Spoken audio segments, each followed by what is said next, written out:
And welcome into On the Mark and On the Mic here on the newly changed into Recliner Media Network here on reclinermedia.com as well. We are phasing into a new stage in life, Mark. This is the network's midlife crisis. So we got a Ferrari and a Corvette and just newly painted walls and everything. Been a couple weeks since we've been with you, traveling, busy schedules, but we are here with you on this Sunday evening in the middle of Week 11 in the NFL. Mark, how the heck are you? Good. I'm enjoying our new threads, trying it on for the first time, and I think it looks good. So excited to be here. There you go. A lot to get into today as once again Week 11 in the NFL, NBA season, NHL season heating up as well. And of course, it is I don't know what it is. Maybe because it hasn't snowed yet in Colorado, Mark, but I looked it up, and apparently the longest Colorado has gone without a snowfall is December 10th, 2021. So not that long ago. And I could honestly care less if it never snows again. So I don't know what's up with Colorado. Maybe it's going through some kind of shift, because last week you could see or maybe earlier this week, you could see the northern lights from Colorado, all weird. It hasn't snowed yet. So maybe Colorado's also changing. Maybe they're going to change and get new logo and a new everything. But yeah, everyone was posting. Have you ever seen the Aurora Borealis before? You know, it was here. You could see it from where I'm at in Arizona. And no, I didn't know about it. No one told me about it. And I went to bed early that night, and I woke up the next morning for work looking at everybody's posts that got to take pictures of it outside. So, yeah, I didn't see it either. It's all right. You see one blob of green lights in the sky, you've seen them all. So fair enough.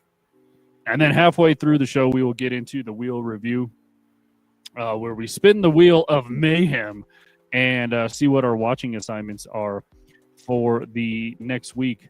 So don't forget to like all of the if you like the socials already, you don't have to do anything besides look out for the name change. Live on Facebook right now, the Recliner Media Network, on Instagram at the Recliner Media Network, and on X as well at Recliner Media Network. You can find me on X as well at Michael Spill. Mark is on Instagram at Marky Saxton, so you can check him out there as well. And on YouTube at Recliner Media as well. And then on Spotify, Apple Podcast, and Amazon Music. It should all be changed accordingly. And this and many pods in the network brought to you by Pike Peak Sports Card as well. And don't forget to check out one of our new partners as well. Kind of a cool Disney blogging website. So go there. It is called onemansdreamers.com. Go check that out as well as we get into what are you watching. Obviously, kicking things off. I think this is always on both of our lists. So we're just going to kick it off. Week 11 in the NFL is here. It is upon us. It's happening as we speak. It did kick off, obviously, a little earlier, and let me ask you this, first of all. Are the Patriots for real? I mean, I know they beat the Jets on Thursday. Jets are whatever, but are the Patriots for real now? I mean, they might. Drake May might be that guy, 9-2, and I know a lot of people. The first thing they're going to look at is who the Patriots have beaten, but in the same token in time, they beat Baker and the Bucks, big win, and then another big one was they beat the Bills. So, I mean, the other teams, yeah, most of them losing teams. They did lose to the Raiders, I think week 1. So I think they're the real deal. I think they're hitting their stride at the right time, being 9-2. I think Drake May is the guy, and that defense is doing its job, giving them plenty of room for the offense to maneuver. Yeah, so Patriots get it done on Thursday night, like you mentioned, up in their record to one of the top teams in the AFC now. along with Indianapolis and Denver. If Denver can hold on and beat Kansas City, that'll be a huge win. 19-16, about 6.5 to go in the fourth quarter. Travis Kelce just scored a touchdown for the Chiefs not too long ago. Cleveland was on top of Baltimore a little bit ago, but Shedeur Sanders for his first NFL game. And what do you know? Baltimore takes the lead 23-16. Always a battle between NFC North teams anyway. But Baltimore leads it right now 23-16. Some of the earlier games, the very early game out in Spain, how about that? The Dolphins again get a win. That's 2 in a row for South Beach down there. I don't know what's going on. I don't know if it was firing the GM, and I don't know if that was just a change that they needed, but they escape in overtime, by the way, 16-13 over the Commanders. What has changed with the Miami Dolphins? I agree because, I mean, they not only beating the Commanders today, but last week beating the Bills. Now, I mean, I'm not saying that the Bills were the powerhouse and that everybody's going to have to go through Buffalo, but that was, one of the top teams, and that's 2 big wins. It just might have been the GM, which doesn't make any sense to me on how they would perform. Yeah, it's very, very, very crazy. I'm not sure what's going on with the Chiefs, the Dolphins, but something has changed in them, and I guess it's good to see if you're a Dolphin fan as they get another win. Something to build on, I guess. Another overtime game in an NFC South matchup. The Panthers escape the Atlanta Falcons 30-27. The Bills in a very exciting game. Bills get the win over Buccaneers. Bills needed this after falling to the aforementioned Dolphins last week. Bills get a 44-32 win over Tampa Bay. The Jaguars absolutely destroyed I almost said it might as well be the San Diego Chargers. The Los Angeles Chargers 35-6. What's up with the Chargers against Jacksonville? Man, I don't know. I'm mad at myself because I didn't even catch that. I was watching the Bucks and the Bills game. I didn't catch it until it was too late, but that was a shocker. I did not see that one coming. I did not see Jacksonville going on an absolute terror against the Chargers. Yeah, so I don't know what happened there, but the Chargers get a big win. The Bears come back again after a late touchdown by the Minnesota Vikings. The Chicago Bears once again go down, kick a field goal to win it 19-17 over the Minnesota Vikings. How about the Bears now 7-3 in that NFC North division, but trying to keep pace again is the Green Bay Packers. Your Green Bay Packers get a win over the New York Football Giants 27-20. And then the Steelers run roughshots over the Cincinnati Bengals 34-12. Aaron Rodgers did he come back in that game? He had a hand injury. I don't know. I switched away from that one. I don't know. I know he went out, and I know Mason Rudolph came in. Yeah, so either way, Steelers hang on and beat down the Bengals once again 34-12. The Texans, again, the poor little Tennessee Titans, they might as well change their name because they are not Titans. But the Texans get a win 16-13. The 49ers run roughshots over the Arizona. I mean, let's just face it, Kyler Murray's out for the year because not only did Battlefield come out, but now Call of Duty 7 is out. So you're not going to see him forever. So he's done. Yeah, he's done for the season. Just do it now. The LA Rams continue to roll on here as they get a big division win over the Seattle Seahawks 21-19. And Matt Stafford playing at an MVP type level this season. He found the fountain of youth apparently, and then obviously the Colts and the Saints on bye week. What was your biggest takeaway from this week so far?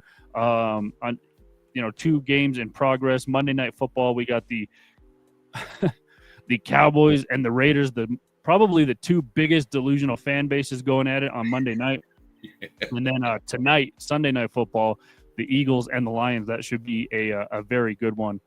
And we will see what happens. Broncos still down 4th and 6 in the fourth quarter. Just under 4.5 to go. Chiefs with a 19-16 lead.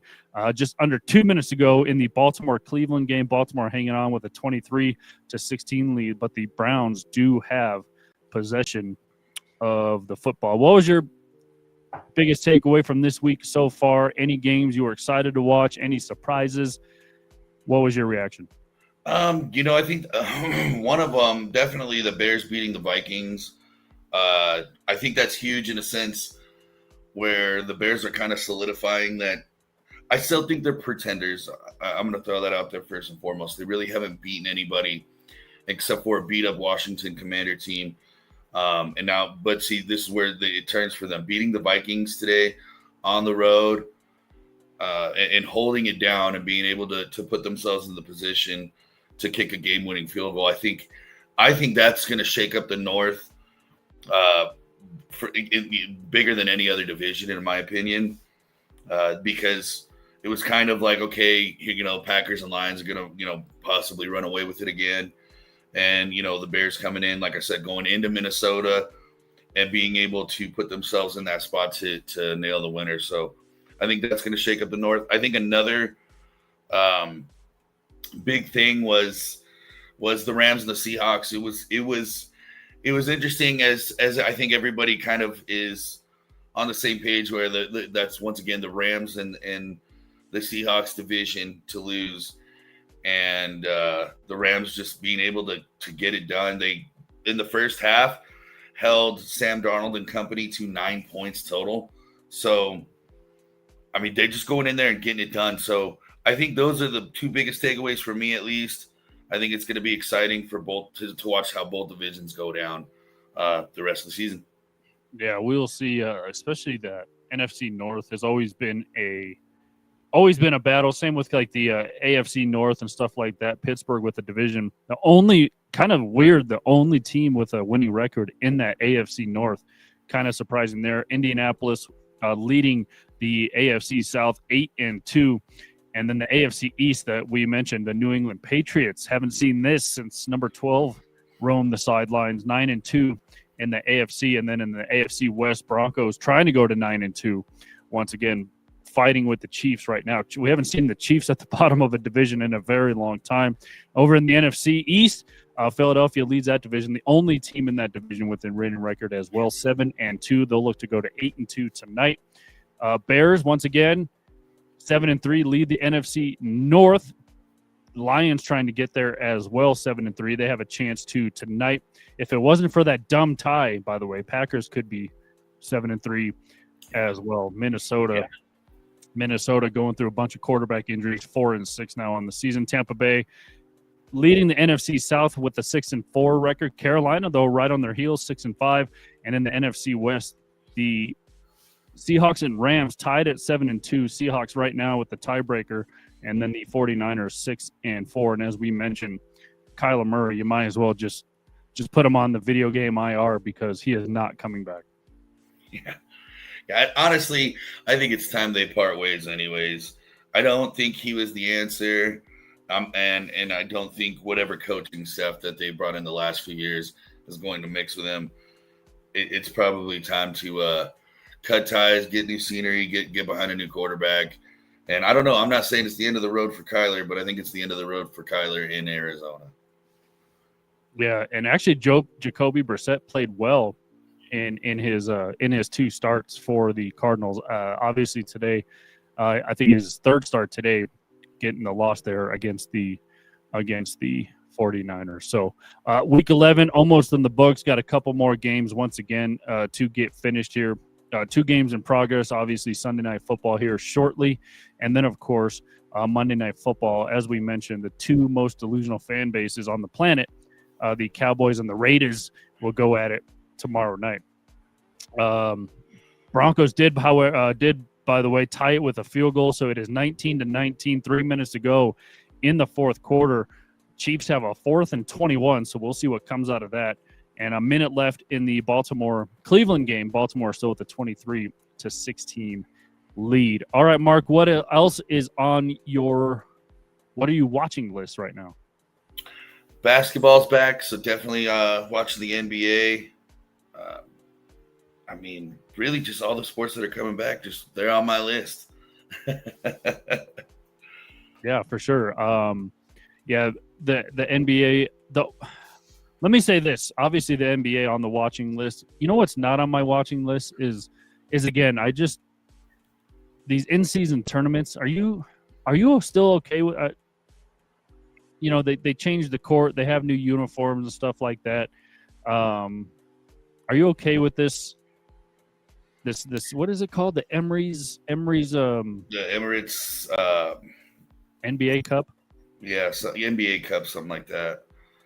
Well, I think I like more ball, so I'd like that aspect of it.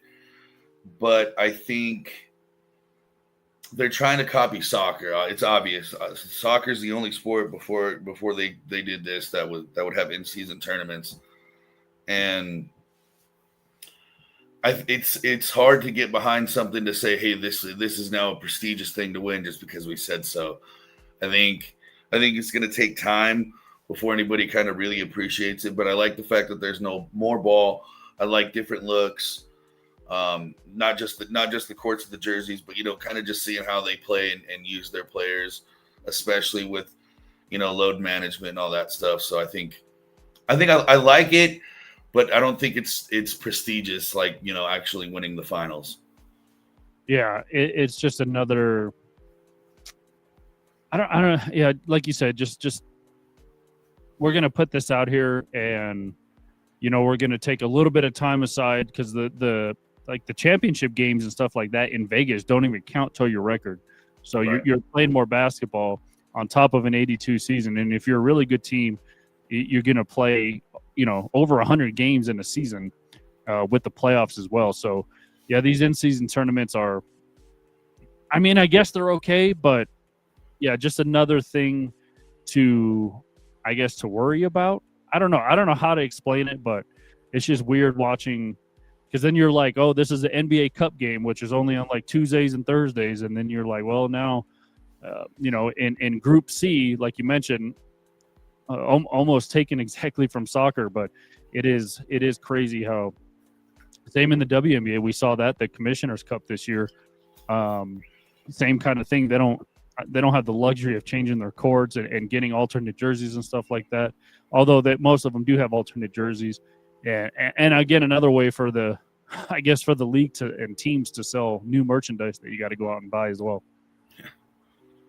So Yeah, no, and the other thing too though is depending on how, I think it would be great time for using some of the youngsters early on in those tournaments, getting them some playing time, giving them those kind of looks, because honestly, like you said, it doesn't count towards your record anyways.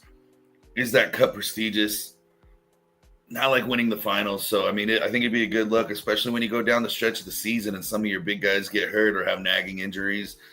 I think that's what they could use this tournament for as well. yeah, so we will see. Anything else on your list here? Not for the watching.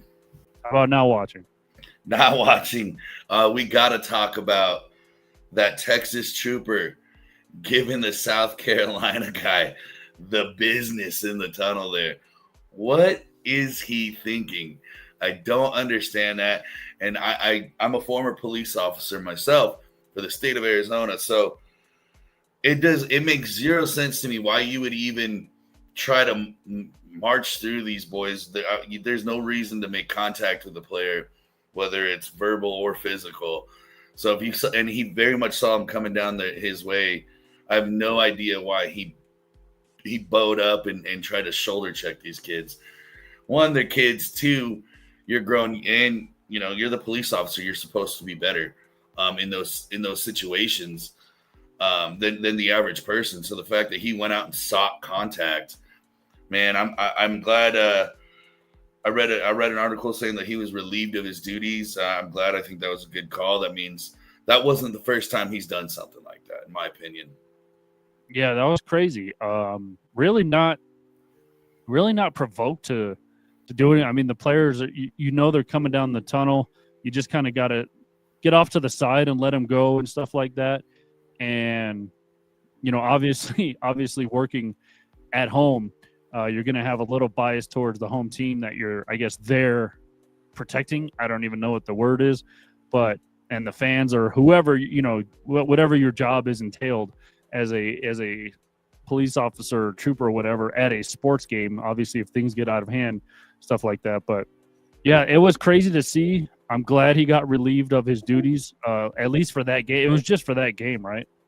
Yeah. So, from my understanding, I don't know. That's what I'm waiting on. I'm waiting on more information to come out. But yeah, he shouldn't be able to do any more games at all.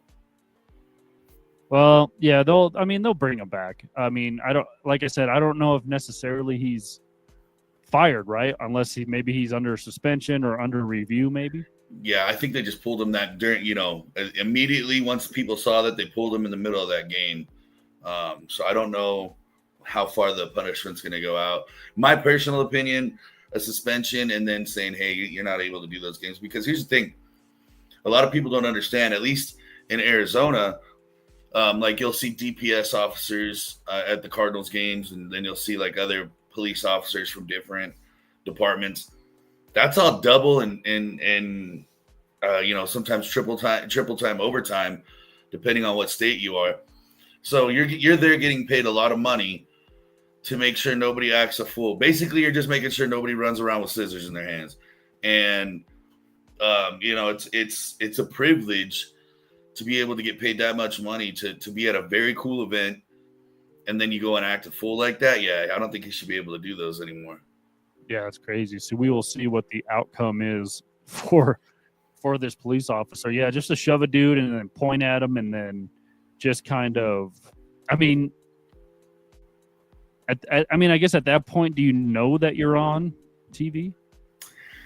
It's so hard because I've done security myself at the Cardinals Stadium, and you never know when you're on camera, but you should always know, especially in 2025, somebody's looking at you, Well, you should be acting professional anyway.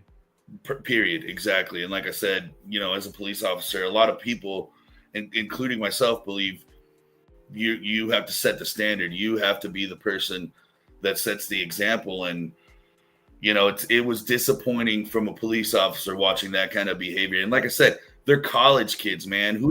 You're a grown adult, and you're shoving around a college kid, and on top of everything else that's wrong with that picture. Yeah, very, very, very interesting scene there at a college football game. Next on my list, by the way, Mark, just to kind of put a bow on the MLB season, the Major League Baseball season. I love when awards are handed out and stuff like that. We had a bunch of awards handed out. Manager of the year, coach of the year. I guess manager is coach of the year in baseball. MVP, which had a lot of controversy. We'll get to that here in a second.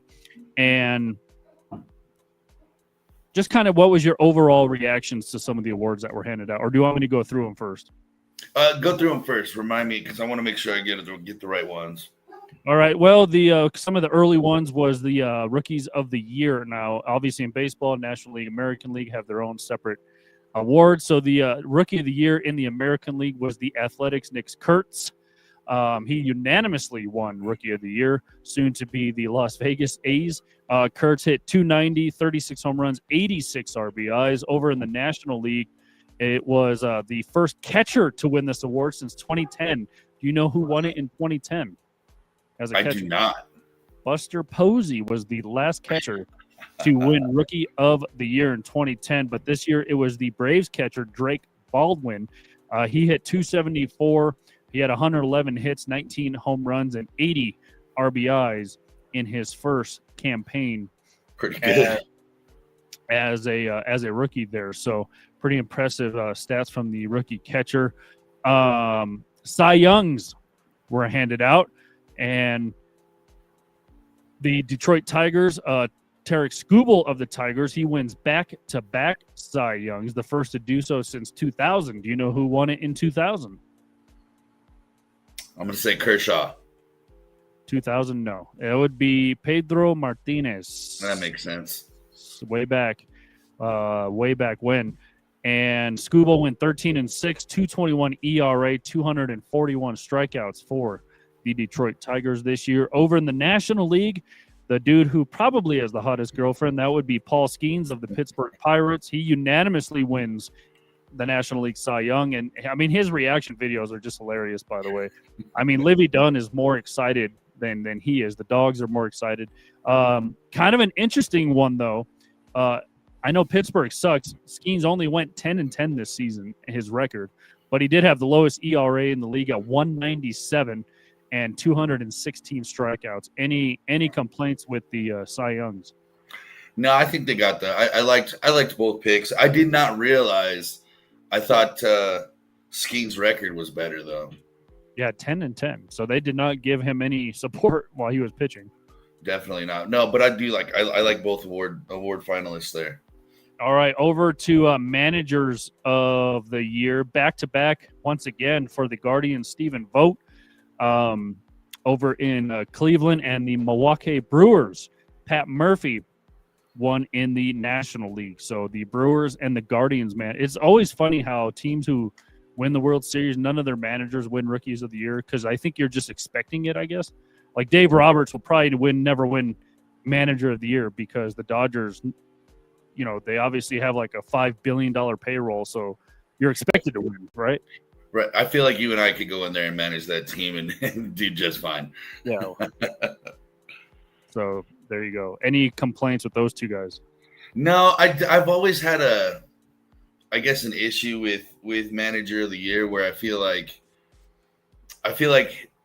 the guys like, for example, the Brewers were one of the best teams in baseball, and from my understanding, there wasn't a whole lot of changes. So it's like, for me, it's like, why that guy? I've always had a hard time understanding why they picked who they picked.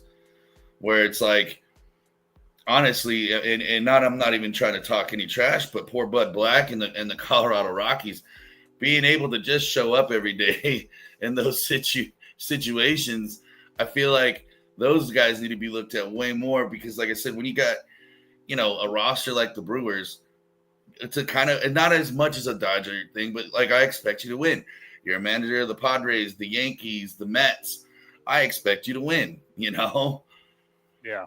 So once again, Stephen Vogt, back-to-back Manager of the Year, Pat Murphy in the National League. All right, the MVPs were also handed out, Mark, and this came with a little bit of controversy, so we'll start in the National League. Maybe both controversy, I don't know, but Shohei Ohtani, speaking of the Dodgers, wins his fourth MVP. How about two in the American League, two in the National League now? Back-to-back, by the way, for Shohei. He won the National League MVP last year. 3 straight MVPs, by the way, for Shohei Ohtani. He won in his last year with the Angels in 23, won last year and this year. So 3 straight MVPs, 4 overall for Shohei. This year he hit 282, 55 home runs, and 102 RBIs for Shohei. Over in the American League, it was all rise, Aaron Judge of the New York Yankees. He also won his second straight. First time in history, by the way, that both MVPs are back-to-back winners. This is Judge's third overall MVP. He won a couple years ago as well. Judge, I mean, his batting average is out of this world, Mark. 331 batting average, 53 home runs, 114 RBIs. People were pissed that Cal Raleigh of the Seattle Mariners did not take home this award, who hit 60 home runs. His batting average was around 260. That's kind of been the people who are taking Judge's side in all this. I don't remember the numbers, the voting numbers. I don't have them in front of me, but it wasn't that far off. It's not like Judge was unanimous or anything like that. But what did you make of the MVP selections? It was tough for me. I don't think they got it wrong, but I definitely didn't like it. I wanted Cal to have it. Cal, looking it up right now, Cal has a 247 average. Obviously. I spotted him 13 points. Yeah. And but Judge at a 331, and being over 300, obviously that's the magical number. And I get it. 60 home runs by a catcher. I mean, never been done before. But you can't slack off at a 331 batting average with 53 home runs. Like that's pretty hard to do as a power hitter, to have a 331 average. Yeah, and literally, honestly, the two numbers that Cal won on was ribbies and home runs, and we're talking only 7 home runs and 11 RBIs, but when you got a 331 to back that up, it's And hard to go against. he's gonna have a tad more RBIs because he hit a little bit more home runs as well. So Right. 7 home runs, that could, easily make up for all of the RBIs right there. So I don't know. Like I said, I was rooting for Cal, but I don't think they got it wrong.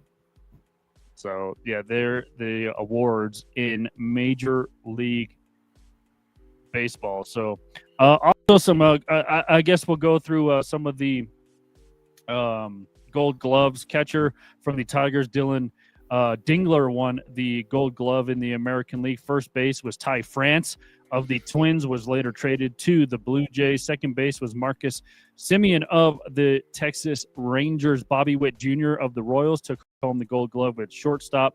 Third base was Mikhail Garcia of the Royals. So the Royals' left side of the infield golden this season. Left field was Stephen Kwan, of the Cleveland Guardians. Center field was Cedane Rafaela of the Boston Red Sox. Right field was Wilyer Abreu of the Red Sox. So the Red Sox outfield, pretty sturdy. Pitcher was Max Fried of the New York Yankees. I'm really surprised Max Fried didn't get more Cy Young votes, by the way. He had an outstanding season. He was like 18-4. Yeah. No, I agree. I really thought that he could have easily stolen that from Skubal, but I mean, and I'm not even knocking Skubal. I like that he got it, but yeah, I'm honestly shocked.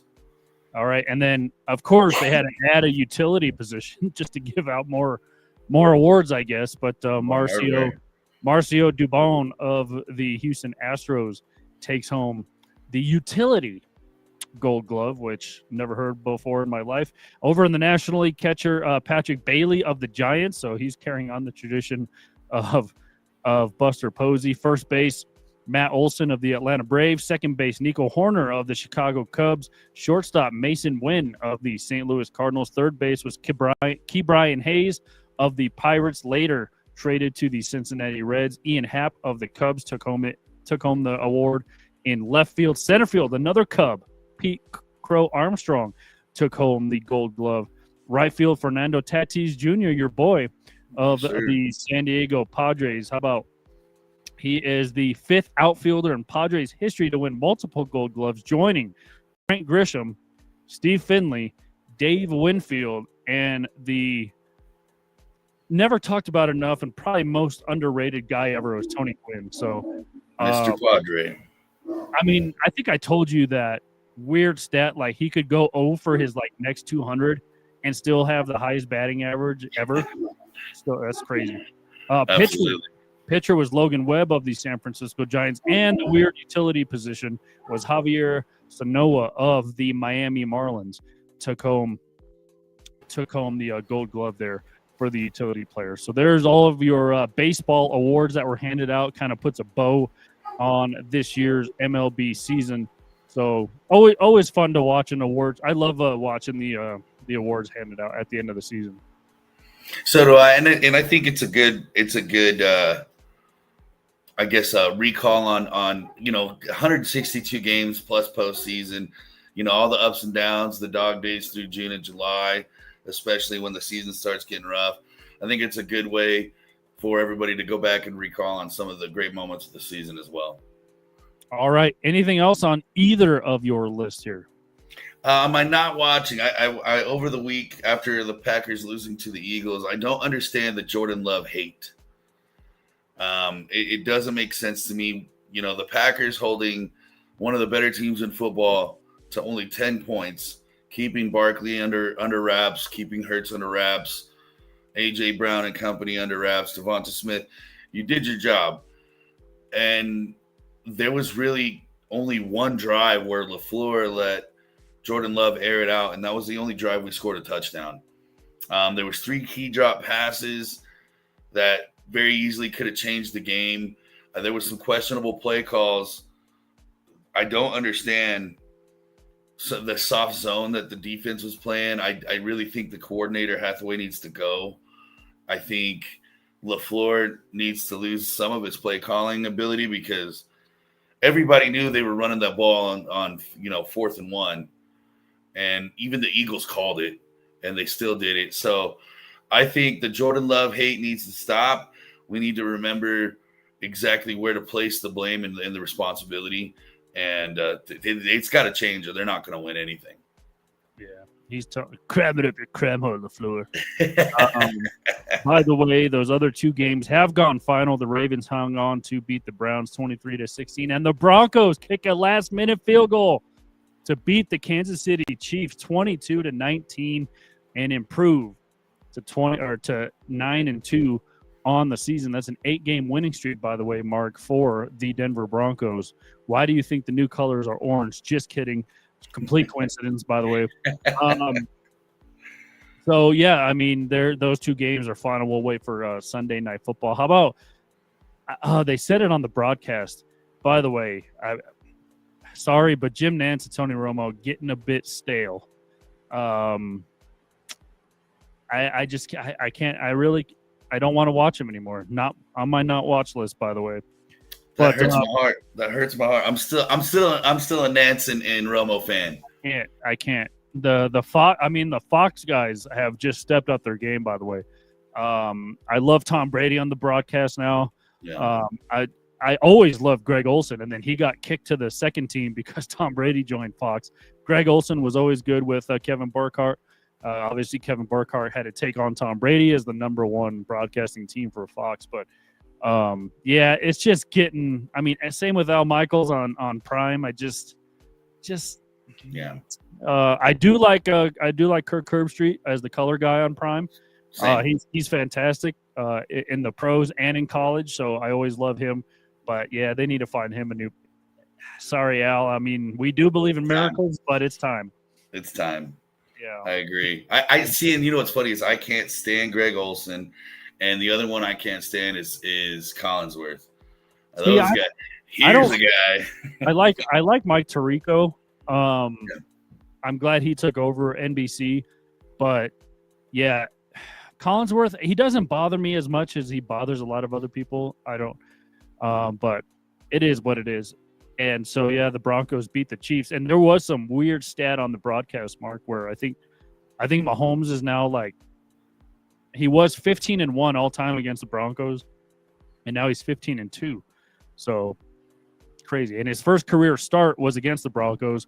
His first career pass was like a 50-yard bullet down the middle against the Broncos. And that was in his first season where he came in, I think he spilled Alex Smith. So that should tell you how long that's been. But, yeah, so Broncos are if their defense wasn't as good as it was, I don't know where they'd be at this point, but there you go. So those two games have gone final. We'll wait for Sunday Night Football. All right. Anything else before we move on to our entertainment portion? I think that's about that. All right. Well, we it's been 2 weeks now, and of course I had asked Mark what I had to watch this week, or because it's been so long, and let's face it, I mean, I don't remember a week ago anyway. So Mark had to watch his favorite horror genre film, Halloween, and I had to watch Game of Thrones, the first 5 episodes, by the way, of Game of Thrones. Mark, why don't you give us your recap and review of the movie Halloween?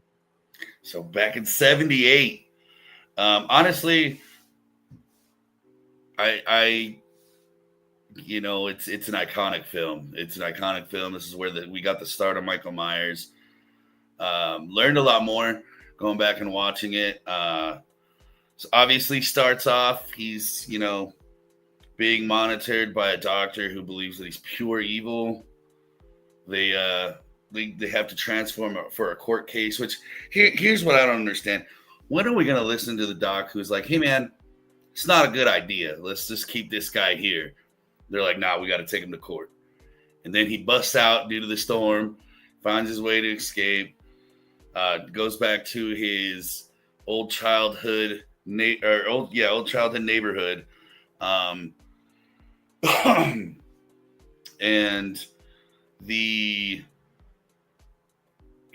I guess you could say stalking, because he's stalking the streets, and Lori and Annie go to their, and I think Linda was her name. They go out for their babysitting jobs, and boom, Michael kills Annie right outside of her house, just Didn't see it coming. Then I think Laura and her boyfriend, I think, were next. And, you know, he's just going around pretty much killing everybody. There's a big, you know, fight for life with Lori and Michael. And the sheriff ends up showing up, shooting him 6 times, I believe, something like that. And as you know, as he falls down off the second balcony, they start going on to a montage of, you know, different houses of, you know, where attacks were and things like that. And you could just hear the heavy breathing of Michael.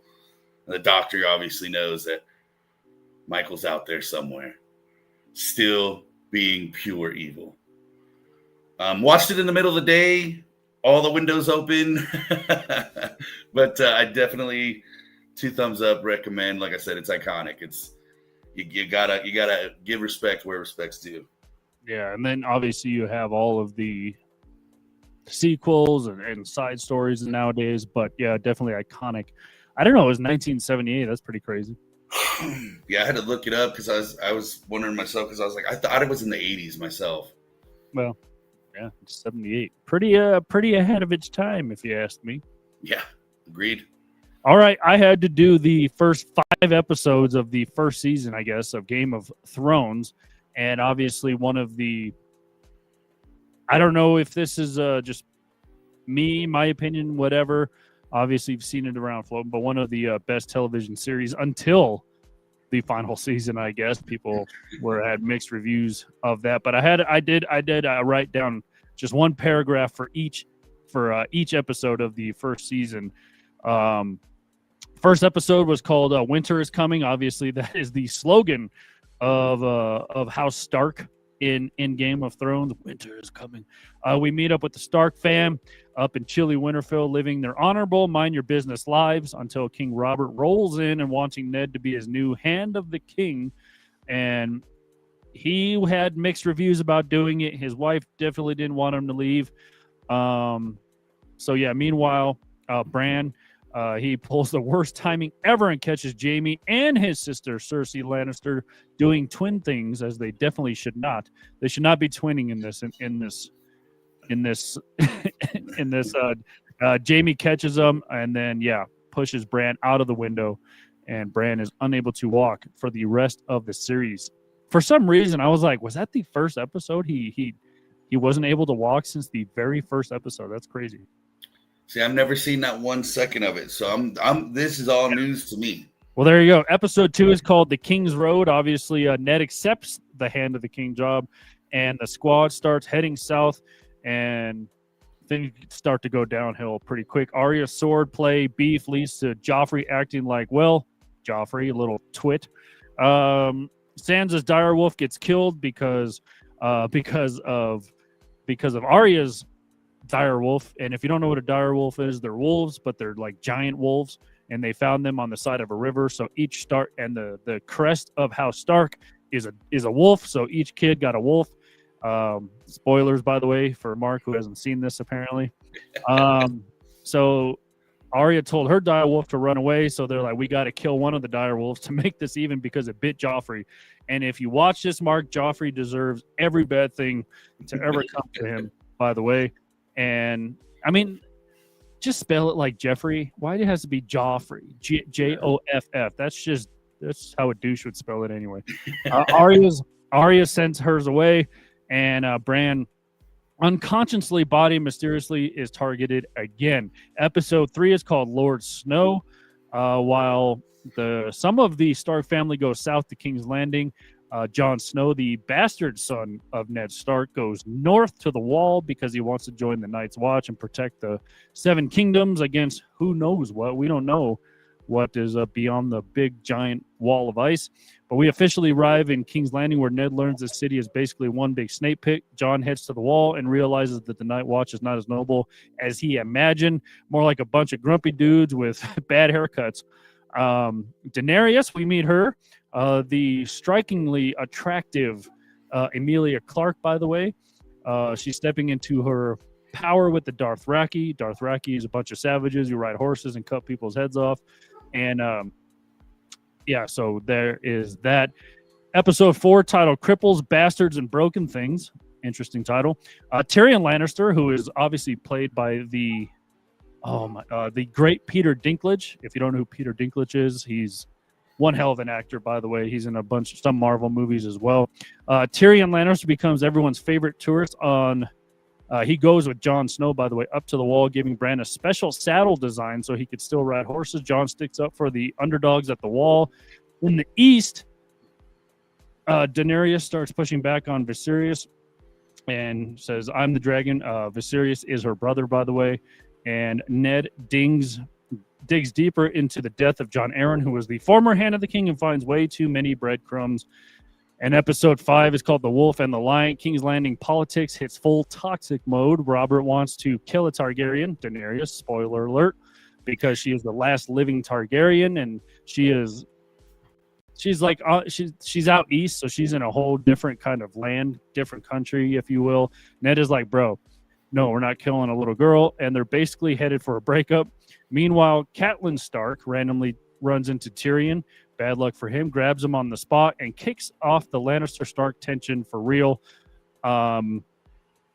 Because, yeah, the Starks and the Lannisters from there on out have had a huge beef basically for the rest of the series. But again, highly recommended series. If you love nudity, swearing, I mean, just old style, like knights, like that kind of time frame, just, riding around on horses and trolleys and dire wolves and dragons. Yeah, you got to watch it. I'm excited for season 3 of House of the Dragon, which will be coming out, I think, next year at some point. So yeah, definitely recommend it. One of my favorite series, Marks. I rewatch this series at least twice a year.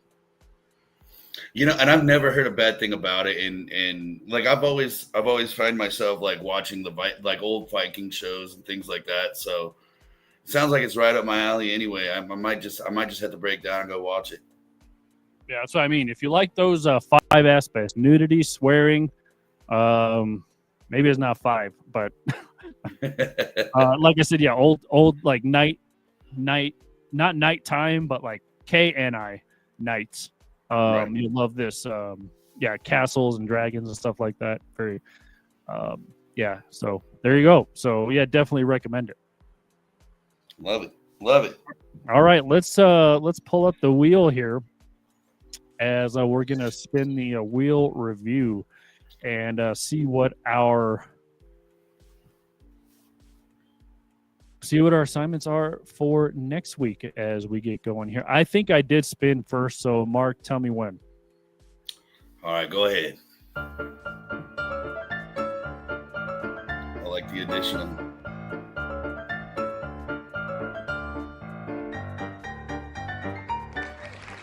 Back to the movie. You're never going to get a TV show. Never. All right, let's see what movie genre. My guess is horror. 2 weeks in a row. Oh, almost. Got a comedy. That was close. Right on the button, comedy. Yeah, crowd freaking loves it. Crowd's all for it.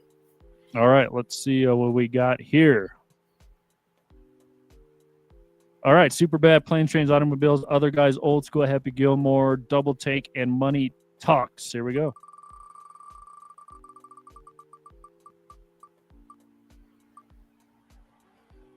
Who's spelled other, by the way?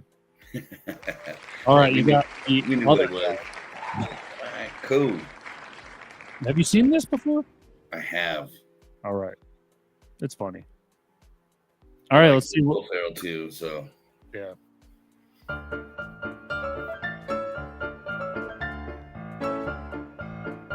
Hey. Ooh. All right. Get a movie. Yeah.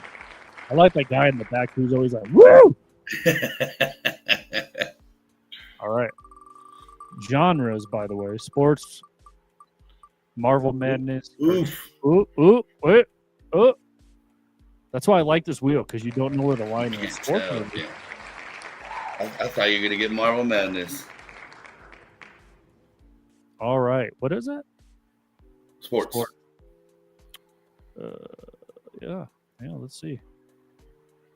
All right, too many to list, so let's just spin it. I just don't wish Airbud on you. Oh, Little Giants. All right. That one's a fun one.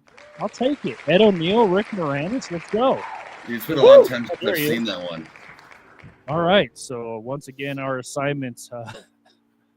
Little Giants. It's been a minute since I've seen that one. Yeah. But all right, Mark. Mark is set to watch The Other Guys, and I am set to watch It's been a while. I hope it's on like Disney Plus or something like. I think it's a Disney movie, if I'm not mistaken. I think you're right. I want to say you're right. Oh, Becky the Icebox, classic. Spike. Favorite quote, by the way, I think from Little Giants is when that one kid who there's so many quotes from that kid who they like rap in bubble wrap, remember? Yeah. And they're like, when they handed out the jerseys, he's like, great. So the guys at the morgue can identify the bodies. Yep, that was my favorite too. That was hilarious. And then he gives them, what is it, like or like the I don't know if it's Tums or what they gives him. He goes, I use this for acid indigestion. What are we going to do? Starts foaming out the He's intimidation. The annexation of Puerto Rico. Classic play. Classic. And, a lot of those kids were in different movies around that time of the 90s, so makes it even fun because I remember growing up and watching it. Like, oh, yeah, dude, that's usually the kind of character this one would play. So it made it even a little bit more fun. Yeah. So, but that is going to do it for us here on the Markman on the mic. And once again, week 11 in the NFL, almost in the books. We got Sunday night. We got Monday night. We'll dive in to week 12 next week as well. We'll see where we are in the NBA as well. And then we'll recap our movies that we just got assigned by the Wheel Review. Don't forget to go to all of our social media pages. Again, if you already like the pages and you're wondering what happened to Elevation 5280 Sports, we are now the Recliner Media Network. So just look out for that. Facebook, X, Instagram, TikTok, YouTube, Spotify, Apple Podcasts, and Amazon Music. It should all be renamed. If not, really, really close.